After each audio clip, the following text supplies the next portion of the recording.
All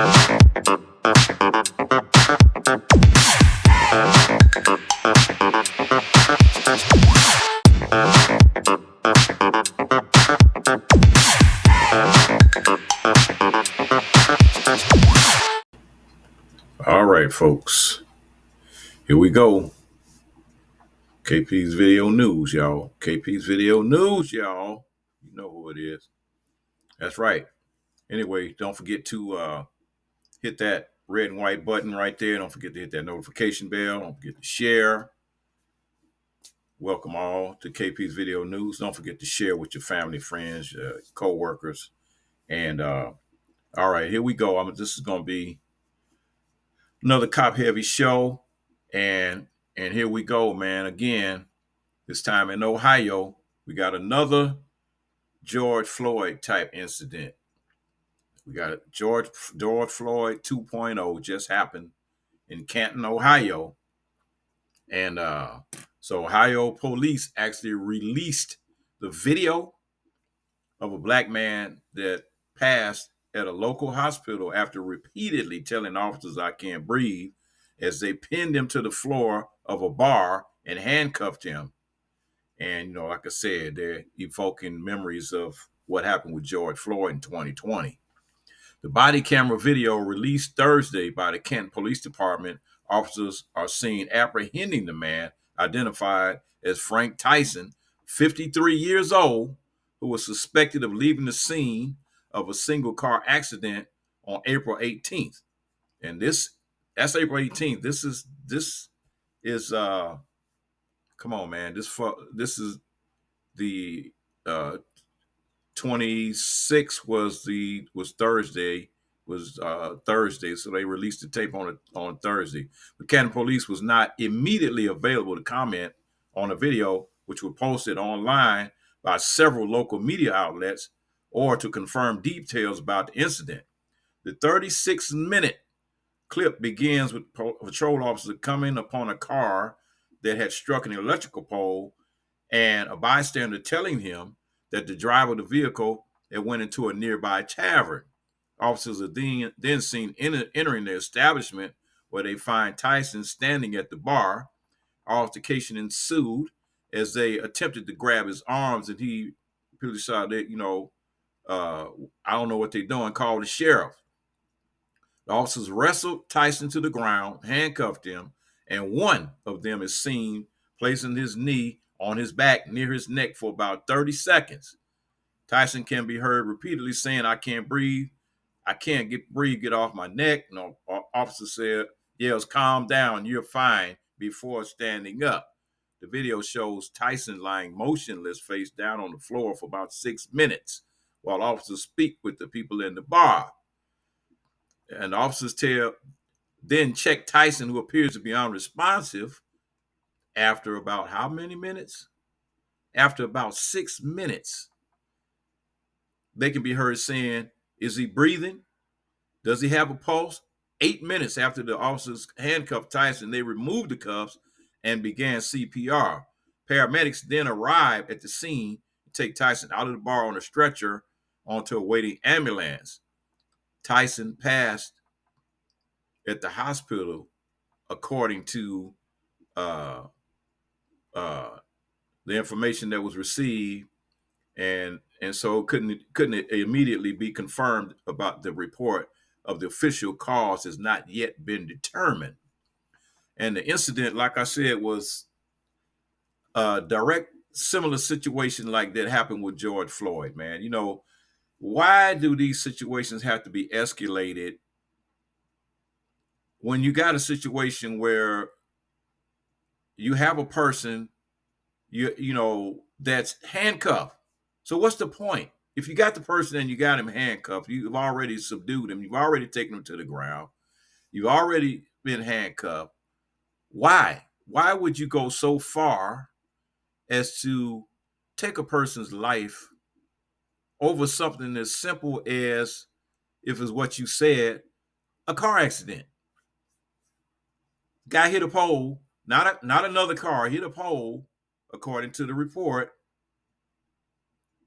And so you get so, you know, so that you saying that poll meant more than that man's life. That's basically what you're saying. It's really sad, man. And this is 2024. This is America 2024. All right, I'm gonna move on to the next story here. As you all know, it's been protesting nationwide against the situation that's going on between Israel and the Palestinians over in Gaza. And it's been a lot of backlash here, and a lot of college people are seeing what's going on over there, and they're upset about what's going on and how this genocide is going on in over in Gaza, where the Israelis want them wiping these people out, women, babies, children, you know, old people. These people are no threat to you, but they're being systematically wiped out by the Israelis. And already, I've heard a story last week there that were talking about, well, they are already talking about how they're gonna, you know, just like divvy up the land. Take, you know, say, well, okay, well, you can have this piece of land over here, this piece of land. They already talking. They already talking about a land grab. But the situation is ridiculous to me. But anyway, this is what happened at Emory University, and they had an economics professor, and that was violently arrested and was captured by, was captured by a news crew that saw what was going on. And they had a pro-Palestinian protest, is now facing charges for battery against a police officer. In the video, uh, uh, Professor Carolyn Folin approached several police officers as they wrestled one protester to the ground, forcibly shoving her head into a concrete sidewalk. And she was like, "What are you doing?" Horrified. And she yelled at the officers, "Get away." And from the student, she leaned down closer to the student, but did not touch them or any of the officers. One cop raced up to her, grabbing her wrist, uh, and cussed her out and threw her on the ground. And he yelled, pulling her away from the student, "Get on the ground," I said repeatedly. Folden opened her mouth to protest as the officer kept his grip locked around her wrist. And she said before the cop violently flipped her onto the ground, smashing her head onto the sidewalk. And she just hit my head on the sidewalk, Folden stated. And another cop joined to help press her to the ground, and the two pinned her hands behind her back as they proceeded to secure her with zip ties. So he said, "I'm a professor. I'm a professor of economics," she cried onlookers as the officers continued to tighten the ties on her wrist. Folden could be heard apologizing. And I reacted impulsively, said, and it's like, what's going on? I just see one of my students getting roughed up now. So the court filings in DeKalb County Jail showed that charges have been filed against Folden, one for disorderly conduct and another for simple battery against the police officer. And a screenshot of the charges was shared on X by a freelance photographer, Robert Mackey. And so simple battery in Georgia applies when an individual is perceived as intentionally causing harm to a person. Specifically, this is making contact with someone in a threatening, provoking, intimidating manner. However, the video reveals Folden did not injure or even fight against her arresting officers. In Georgia, a charge of simple battery carries a fine of $1,000 or 1 year in jail. Folden was one of two professors arrested at the Emory protest on Thursday, and the other was Noel McAfee, and the chair of the university's philosophy department. Emory was at the site of some of the most clashes between students and law enforcement since nationwide protests began. Cops deployed tear gas on protesters, and in one video was seen tasing a medic as he lay handcuffed on the ground. According to one witness, the protest at Emory started off peaceful until 200 state troopers arrived to break it up. At least 23 people were arrested on Thursday on charges of including disorderly conduct, obstruction of law enforcement officers, and have been granted bond. And Folden was granted a $50 bond $50 on a charge of simple battery. There's a chance, however, that the charges against Foley and the others arrested in Atlanta University will be dropped. And on Friday, charges were dropped against all 57 protesters who were arrested at UT Austin on Wednesday. Across the country, universities have continued to invite law enforcement onto their campus to brutally disrupt the peaceful protests, urging institutions to divest from companies supplying Israel with weapons used to murder tens of thousands in Gaza, while university administrators continue to contend that increased security is meant to keep students safe. The threat of violence against students and faculty members, particularly people of color, continues to rise. On Thursday, one Columbia professor said he was racially profiled by the school's beefed up campus security, and that was a professor at Columbia University got racially profiled by the cops. It's like, come on, man. These people, you know, these people. I don't get it, man. I don't get it. So here we go. What are they doing? Okay, here we go. Here. Oh, wow. I mean, this crazy stuff going on, man. I don't get it. I don't understand it. I don't understand it.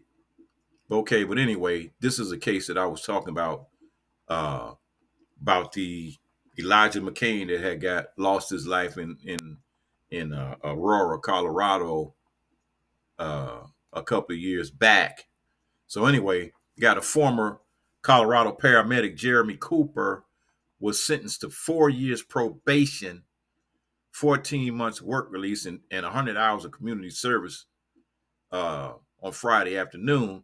Cooper is one of two paramedics who were found guilty of criminal negligent homicide of Elijah McClain.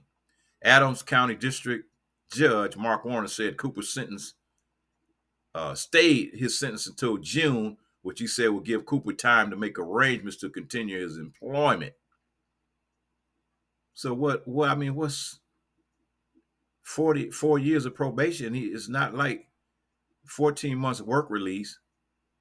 I don't see where he's getting any time. So what are they talking about? He's stayed his sentence till June 7th.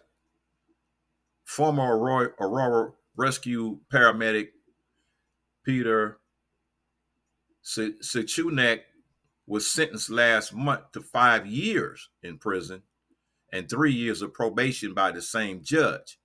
Adams County District Judge Mark Warner. He said the sentence and example might send are tied to public safety, but also said he does not believe that this person is a risk to the public. Wow. And what do you mean by public? Because somebody lost their life at the hands of this person. So why wouldn't they be a threat? McClain was walking home on August 2019 when he was confronted by police who forcibly restrained him and then called Aurora Rescue paramedics. And then that's when they injected him with ketamine, and he went into cardiac arrest, and he passed away 3 days later. So, yeah, telling you, man, that's crazy. That is crazy. Yep, and it's it's crazy, man. Wow.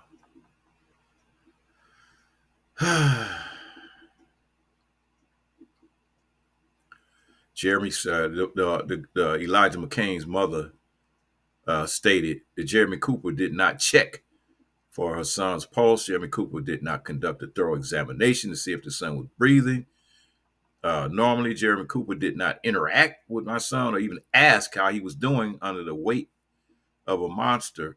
Jeremy Cooper was there for more than several minutes before his son took his last words, and Cooper heard his son talking, and was there for his son's last words. It said nothing Jeremy Cooper can say to bring my son back.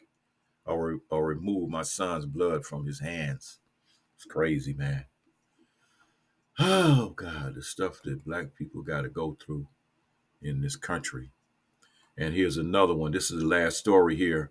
You got a black grandmother that cries out for justice after a white therapist allegedly slapped her 3-year-old granddaughter in the face. Lucretia Johnson seeks justice after her granddaughter was allegedly slapped and dragged and cursed by a white speech therapist. And it happened during a session earlier this year at a local clinic located in the Doctor Center in West Main Street in Dalton, Alabama. Johnson was at full custody of her granddaughter, and whom she initially took to the facility for a speech impediment. And she stated that she usually stays with the granddaughter for the duration of the sessions. However, on January 25th, she stepped out for a moment and within 10 minutes heard screams from her granddaughter as she was allegedly being gripped by the arm and dragged to the front by Shay, who she said had slapped her. The grandmother reported the incident to local lieutenants, captains, magistrates, and other government officials and the clinic staff, but said no real disciplinary action had been taken. And said, how is it that a grown woman can slap a baby and not be charged with abuse? Johnson wrote, and it's because she's a white woman and our black babies' lives don't matter. And the civil rights activist S.C. Berry called for the federal investigation into the alleged incident that has brought about harassment toward the grandmother, who says she has already endured the invasion of privacy, bright lights being shined into her bedroom and bathroom windows, cameras being turned to her face her backyard, vehicles being egged and broken into, knocking on her privacy fence, racial name calling, and other uncivilized acts of prejudice. She stated that Johnson has been met with dismissals and minimal support for requests for handwritten explanation from the clinic regarding Shay's behavior. She filed a complaint with the Alabama Board of Examiners and spoke with a representative of the Alabama Department of Human Resources and reported the incident to the Dalton Police Department, where an investigation allegedly closed the case before even speaking with the parties involved or the child. Johnson said she has been told by legal professionals and the council that they found no wrongdoing regarding Shay's gesture. These people think that they're above the law and they don't know the others who will help protect them through their corruption. Johnson stated, recalling previous harassment charges she had filed. Berry said the legal authorities supposedly assigned to the case are clearly part of the problem and not part of the solution. So, wow, man. So Johnson has retained numerous copies of evidence from conversations with several officials, some of whom have allegedly tried to threaten her with charges. Wow. Man, I'm telling you, man. This is United States 2024. This is what's going on. This is what's happening to people right now. 2024. So you got to be careful with what you're doing these days. Watch what you're doing. And it's almost like you got it. You know, I don't know what to say, what you can do. I don't really know what you can do, because some of these situations, man, it's just so bizarre. It's just so over the top. You know, people losing their lives over a traffic accident, babies getting slapped, professors getting thrown to the ground. Come on, man. This is where we at right now. This is where we at right now. And then we got a tyrant that was trying to run for office, talking about he's going to be a dictator. And people are literally thinking about voting, trying to put this person in office, and told you he want to be a dictator. I don't know, man. I think I need to try to find another country to move to, because the way things are going right now, this is not the place to be. Okay, folks, it's KP's Video News. Don't forget to subscribe. Don't forget to hit that notification bell. Don't forget to share. And please leave a comment in the comment section. KP's Video News.